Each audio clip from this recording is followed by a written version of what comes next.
জায়গায় আমরা সংস্কার করতে পেরেছি এবং বাইরে থেকে ক্যান্টিনও নিয়ে আসতে পেরেছি। সব কিছুই যেহেতু হয়েছে, এটা আসলে ডাকসু চলাকালীন এত পরিশ্রম যাই হোক যেভাবে করতে পারছি সেটার জন্য শুকরিয়া জানানো দরকার এবং প্রশাসনকেও আমি আসলে ধন্যবাদ জানাবো যে তারাও আমাদের দাবিটা মেনে নিয়ে আমাদেরকে সুন্দর একটা কমন উপহার দিয়েছে।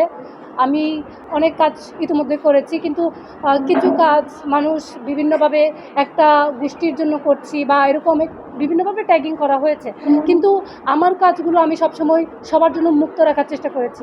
দেখেন, এই কমন রুমে কারা ইউজ করবে সেটা কিন্তু ডিফাইন না, সব ধরনের ফিমেল এখানে আসতে পারে।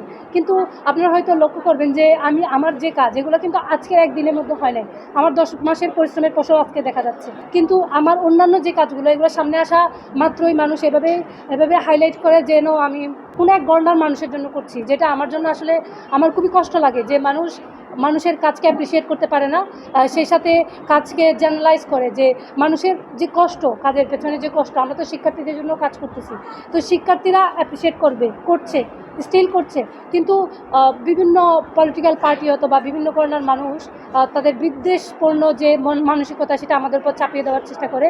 আমি মনে করব যে আমি আশা করি শিক্ষার্থীরা সেটার প্রতিবাদ করবে, আমাদের করা লাগবে না, শিক্ষার্থীরাই করবে, কারণ তারাই তো জানে যে আমরা তাদের জন্য করতেছি নাকি কোনো একটা উদ্দেশ্য নিয়ে করতেছি, তারা খুব ভালো জানবে।